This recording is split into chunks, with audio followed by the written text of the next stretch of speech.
tubuhnya tinggal tulang belulang.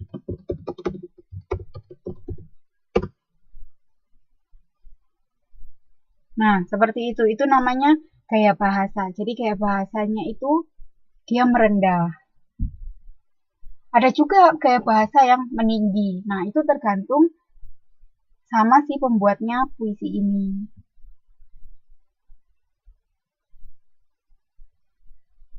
Kemudian, apalagi yang ada di unsur struktur, yaitu rima, pengulangan bunyi yang berselang. Nah, ini tuh maksudnya di endingnya itu yang nanti, contohnya baris pertama endingnya A, nanti baris kedua endingnya A lagi, baris ketiga A lagi, baris keempat A. Jadi, rimanya itu A, ya, seperti itu. Itu contohnya. Kalau irama itu pengaturan bunyi bahasa yang berulang-ulang. Jadi bunyinya itu diulang-ulang. Kalau di puisi mungkin yang irama ini tidak terlalu ditekankan, tapi lebih ke rima. Kalau irama ini akan kita lihat biasanya di pantun. Itu lebih terlihat nanti. Nah, jadi untuk unsur struktur, untuk kelima hal ini, ada yang mau ditanyakan?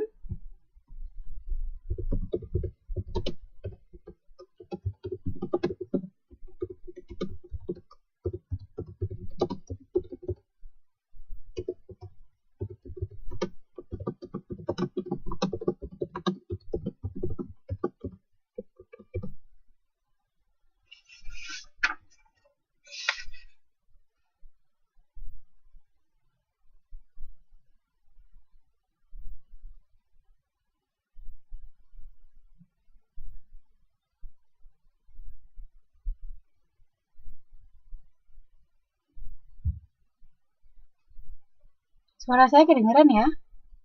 Tes.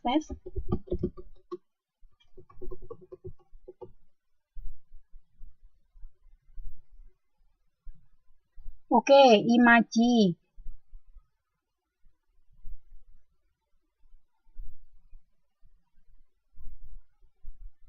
Oh, rima dan irama. Oke. Berarti pertanyaannya pada imaji, rima, dan irama. Oke.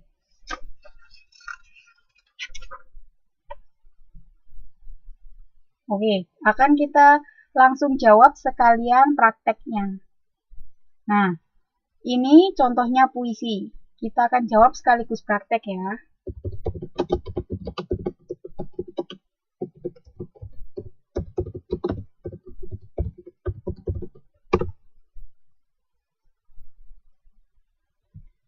Untuk yang sudah dapat modul bisa dibuka halaman 8.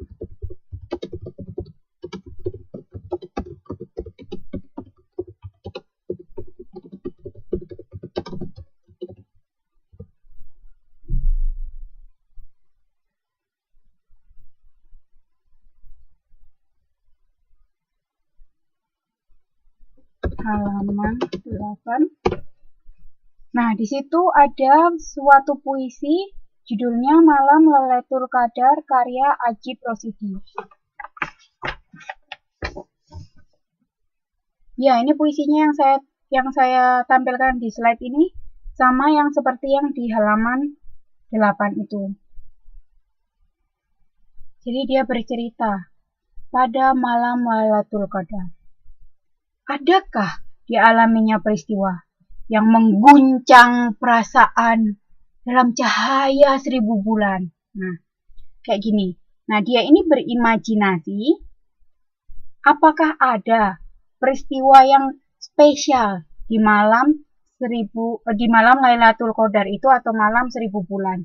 Jadi dia itu berimajinasi.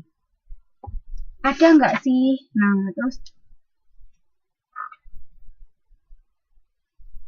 dia tuh mencoba merasakan, ada nggak ya, dia mencoba menebak-nebak. Nah, jadi sepertinya ini, dia adakah dia alaminya peristiwa. Nah, dia ini berimajinasi juga mencoba menebak-nebak. Nah, itu contohnya yang imajinasi. Imaji sama saja. Nah, kalau rima, kita bisa lihat ini satu bait, ini namanya satu bait. Nah, waktu dibaca ini pada malam Lailatul Qadar. Nah, ini kan bunyi yang terakhir ini, terakhirnya bacaannya ar ya. Nah, itu bisalah dibilang sebagai a. Nah, kemudian adakah yang dialamin peristiwa? Endingnya juga a. Kemudian yang baris ketiga, yang mengguncang perasaan. Nah, ini juga endingnya juga a. Dalam cahaya 1000 bulan. Ini endingnya juga a. Halo, tes. Nah, berarti bisa dilihat bahwa rimanya dari bait pertama itu yaitu a.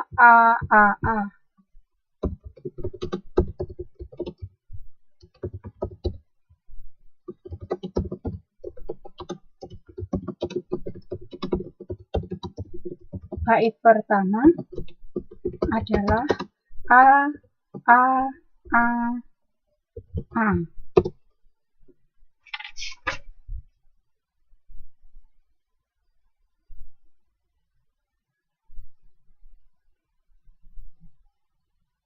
Nah, sekarang saya tanya.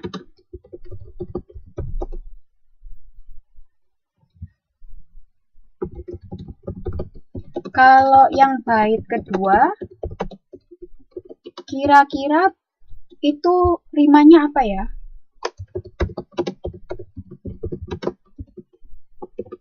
Nah, bait kedua itu yang ini.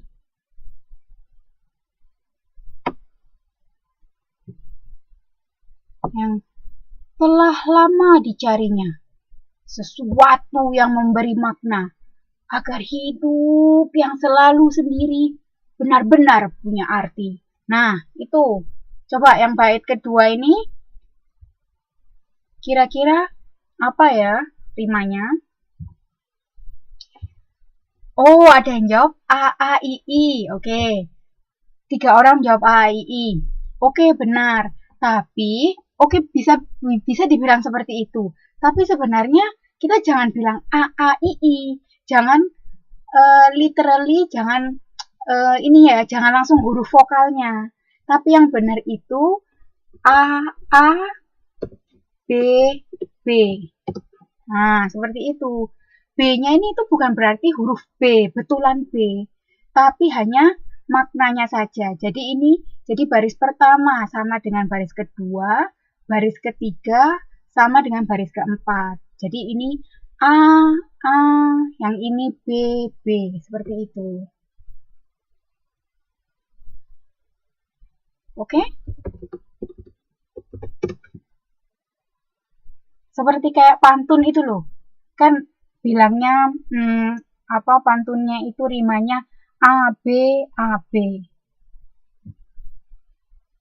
Jadi bukan literally A-A-I-I gitu. Nah, sekarang ayo coba yang ini. Bait ketiga. Apa rimanya?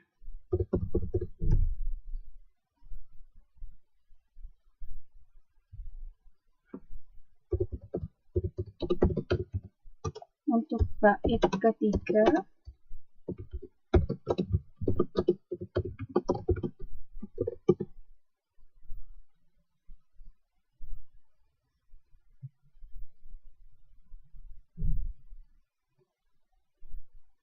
nah, bait yang ketiga itu yang benar jawabannya adalah apa kira-kira? Yang benar jawabannya adalah AB. Jadi bukan benar-benar UA ya.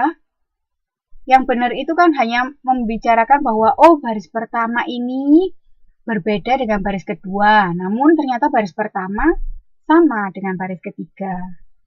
Dan baris kedua sama dengan baris keempat. Jadi yang benar jawabannya adalah A, B, A, B. Nah, jadi rima untuk baris ketiga adalah A, B, A, B. Jadi kita cuma pakai huruf A dan B. Apakah A-nya sama satu baris itu A, ataukah A, B, B, apakah AB, AB. Jadi kayak gitu. Jadi apakah baris pertama itu samanya dengan baris yang mana? Apakah sama dengan baris kedua, ataukah sama dengan baris ketiga? Nah, lalu lanjut seperti itu. Jadi yang dipakai, yang dimainkan itu hanya huruf A dan B. Nah, seperti itu. Nah, ini pasti udah jago sekarang ini. Kalau saya tanya bait yang keempat,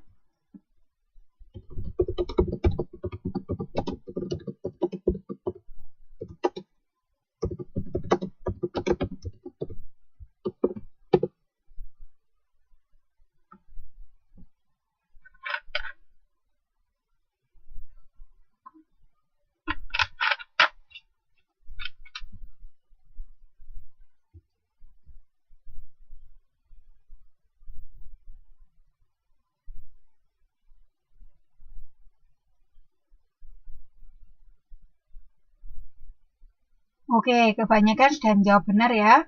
Jawabannya yang benar memang A. Jadi seperti ini. Kenapa kok jawabannya A? Jadi misalkan ini kan terakhirnya A. Bukan hanya hurufnya ya, tapi pembacaannya kan juga lata. Kan terlihat sekali ya bahwa A. Terus baris kedua juga kuasa, juga A. Ditakdirkannya juga A. Akan diterima tanpa bicara A. Berarti yang baris keempat ini sangat jelas sekali ya. Kenapa kok jawabannya A. Nah, jadi dari puisi Malam Lailatul Qadar ini tentang bagaimana cara membedakan rimanya sudah jelas ya.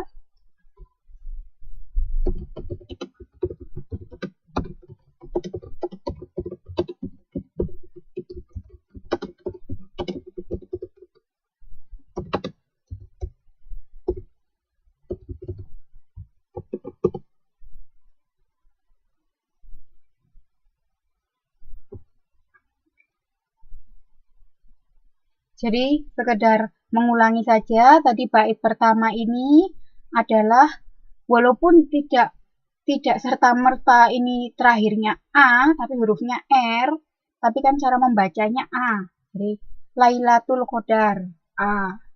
Terus peristiwa, kemudian baris ketiga perasaan, dalam cahaya bulan, dalam cahaya 1000 bulan. Berarti yang bait pertama rimanya berarti A. Kemudian yang bait kedua tadi A, B. Kan karena yang pertama dicarinya. Kemudian yang baris kedua makna. Berarti kan baris pertama dan kedua sama ya. A. Namun yang baris ketiga sendiri. Dan baris keempat arti. Berarti beda saja. Berarti B. Ya, jadi intinya hanya dipakai abjad A dan B. Jadi itu hanya sebagai pertanda. Nanti misalkan baris pertama kita sudah memberi tanda bahwa ini A misalkan, karena dicarinya.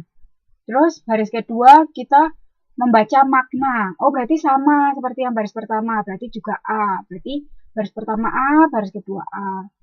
Nah, namun baris ketiga waktu kita membaca sendiri. Nah, sendiri ini kan beda dengan yang baris pertama dan baris kedua.